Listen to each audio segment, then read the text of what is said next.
আমাদের দলের নাম নিয়ে কিছু মানুষ বিভিন্ন জায়গায় তোলাবাজির চেষ্টা চালাচ্ছে। মুখ্যমন্ত্রী শুভেন্দু অধিকারী কঠোর হাতে প্রশাসনিক স্তরে সেটা ব্যবস্থা নিচ্ছে। আমরাও দলের পক্ষ থেকে সাংগঠনিক ভাবে যেটা করার করছি। কোনো বিচ্যুতিকে দীর্ঘদিন মানা যাবে না।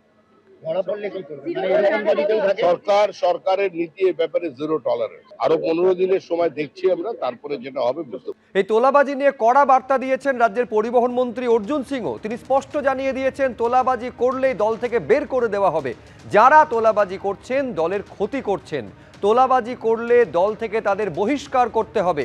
হুঁশিয়ারি নোয়াপাড়ার বিজেপি বিধায়ক এবং রাজ্যের পরিবহন মন্ত্রী। প্রকাশ শুধু করলে তো হবে না, আমাদেরকে কঠোরভাবে এটার উপরে নজরদারি করতে হবে। যারা করছেন তারা কিন্তু দলের ক্ষতি করছে, যে যদি করে থাকেন বা করছেন।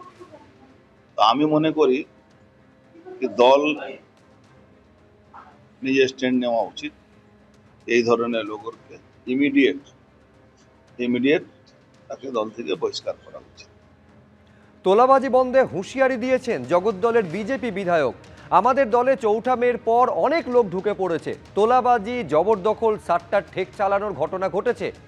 আমরা অনেক ক্ষেত্রে আটকেছি। কোনো তোলাবাজি চলবে না। তোলাবাজির অভিযোগ উঠলে এফআইআর দায়ের করুন। তোলাবাজি বরদাস্ত করা হবে না। হুঁশিয়ারি বিজেপি বিধায়ক রাজেশ কুমারের।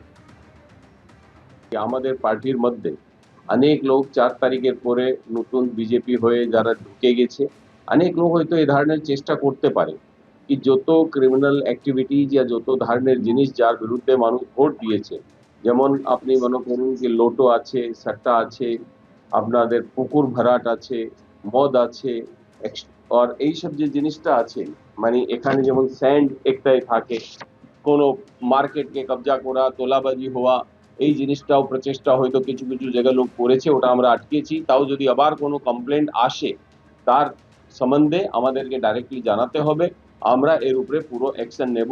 কোনো ধরনের কোনো কাট, কমিশন, ভ্রষ্টাচার, ঘুষখোরি এটাও চলতে পারবে না। কোনো লোক কোনো তোলাবাজি করতে পারবে না, কোনো সিন্ডিকেট হতে পারবে না। নতুন সদ্য বিজেপি হয়েছে, তারা ঢুকে আবার পার্টির ইমেজ খারাপ করার চেষ্টা করতে পারে, এবং আমাদের মধ্যেও কোনো কোনো লোক যদি ভুল করতে পারে তাদের প্রতি আমাদেরকে অ্যালার্ট থাকতে হবে, ইমিডিয়েটলি এফআইআর করে অ্যারেস্ট করতে হবে ওদেরকে।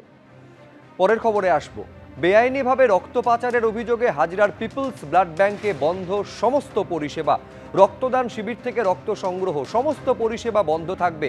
স্বাস্থ্য ভবনে তলব করা হয় পিপলস ব্লাড ব্যাংক কর্তৃপক্ষকে। হাজরার পিপলস ব্লাড ব্যাংকের বিরুদ্ধে প্লাজমা বিক্রির অভিযোগ সামনে আসে। তল্লাশি চলেছিল সোমবার। একাধিক বিষয় নিয়ে প্রশ্ন তুলেছিলেন স্বাস্থ্যকর্তারা। তলব করা হয়েছিল হাজরার পিপলস ব্লাড ব্যাংকের আধিকারিকদের যাবতীয় রক্ত সংক্রান্ত নথি নিয়ে। আর এবার শাস্তিমূলক পদক্ষেপের পথে হাঁটল স্বাস্থ্য ভবন। পিপলস ব্লাড ব্যাংক কর্তৃপক্ষকে নির্দিষ্টভাবে জানিয়ে দেওয়া হয়েছে কোনো রক্তদান শিবির থেকে রক্ত সংগ্রহ করা যাবে না। সব রকম রক্তদান শিবির থেকে রক্ত সংগ্রহ বন্ধ রাখতে হবে। এখানেই শেষ নয়, এর পাশাপাশি এটাও নির্দেশ দেওয়া হয়েছে কেউ যদি যেচে ব্লাড ব্যাংকে এসে রক্ত দিতে চান তার থেকেও রক্ত নেওয়া যাবে না। আমরা এর আগে দেখেছিলাম 11টি ব্লাড ব্যাংকের ক্ষেত্রে এই নির্দেশিকা জারি করেছিল স্বাস্থ্য ভবন। বলা হয়েছিল কোনো রকম রক্তদান শিবির থেকে রক্ত নেওয়া যাবে না যতক্ষণ না পর্যন্ত এই রক্ত পাচার কাণ্ডের তদন্ত প্রক্রিয়া শেষ হচ্ছে। আর এবার আরও এক ধাপ গিয়ে পিপলস ব্লাড ব্যাংকের ক্ষেত্রে এই নির্দেশ জারি করা হলো স্বাস্থ্য ভবনের তরফে। তদন্ত চলছে, তদন্ত প্রক্রিয়া শেষ না হওয়া পর্যন্ত এই নির্দেশিকা বলবৎ থাকবে। কেন ইন হাউস কালেকশন করা যাবে না তার ব্যাখ্যাও ওই নির্দেশে দিয়েছেন স্বাস্থ্য দপ্তরের আধিকারিকরা। সেখানে স্পষ্টভাবে বলা হয়েছে ব্লাড ডোনেশন ক্যাম্পের বাইরে ইনহাউস কালেকশন করার মতো কোনো পরিকাঠামো খুঁজে পাওয়া যায়নি হাজরার এই ব্লাড ব্যাংকটিতে, যেখানে রক্তদাতারা এসে রক্ত দিতে পারেন এমন কোনো পরিকাঠামো সেখানে নেই। তাই এই পদক্ষেপ নজিরবিহীন, এক কথায় বলাই যায়।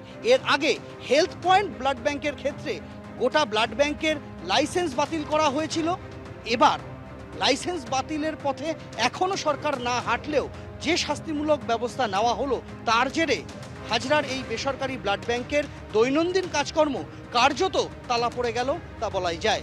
অজয় দাসের সঙ্গে সন্দীপ সরকার, এবিপি আনন্দ, কলকাতা। অভিষেক বন্দ্যোপাধ্যায় সেবাশ্রয়ে দুর্নীতির অভিযোগ। আগামীকাল বিজেপি নেতা অভিজিৎ দাস ববির সাক্ষ্য গ্রহণ করবে রাজ্য মেডিকেল কাউন্সিল। কিন্তু সাক্ষ্য গ্রহণের আগে জটিলতা তৈরি হয়েছে। এই বৈঠক সম্পর্কে জানানোই হয়নি এমনটা দাবি রাজ্য মেডিকেল কাউন্সিলের সরকারি প্রতিনিধিদের। অভিজিৎ দাস ববিকে ডাকার জন্য পদত্যাগ করতে চাপ দিয়েছেন রাজ্য মেডিকেল কাউন্সিলের সরকারি প্রতিনিধিরা। পাল্টা অভিযোগ রাজ্য মেডিকেল কাউন্সিলের ওএসডির। কালকে আমরা একটা মিটিং ডেকেছিল কাউন্সিল থেকে, তাদেরকে ডাকা হয়েছে সবাইকেই। কিন্তু আজকে কিছুক্ষণ আগেই আমার কাছে এসেছিলেন গভর্নমেন্ট নমিনি, যারা নতুন গভর্নমেন্ট নমিনি এসছেন তারা এসেছিলেন। তারা এসে আমাকে জিজ্ঞেস করলেন যে আপনি এখনও কেন এখানে আছেন, আপনি তো অনেক দিন সময় হয়ে গেছে। তবে কিন্তু ওনারা খুব ভদ্র ব্যবহার করেছে, কেউ কোনো রকম উত্তেজিত গলায় করেনি, যতটা পারে নরম গলায় বলেছে আমার মনে হয় সব দিক দেখেই আপনার আর থাকা উচিত নয়, আপনি চাকরি ছেড়ে দিন, আপনি রেজিগনেশন দিয়ে দিন, একথাই বলেছে। তারপর কেউ জিজ্ঞেস করলো কালকে একটা মিটিং ডাকা আছে আপনাদের, এই মিটিংটা কি আপনি একটা চিঠি পাঠিয়েছেন? বলে হ্যাঁ আমি একটা চিঠি পাঠিয়েছিলাম। বলে কেন, আপনি কেন পাঠিয়েছেন, আপনার তো কোনো অধিকার নেই পাঠানো। আমি এখনও ওএসডির কাজ করছি, সেই হিসাবে আমি আগেও চিঠি পাঠিয়েছি, তাই পাঠি না, এটা ঠিক করেননি, আপনার চিঠি পাঠানোর কোনো অধিকার নেই আর পাঠাবেন না। এবিপি আনন্দ, এগিয়ে থাকে, এগিয়ে রাখে।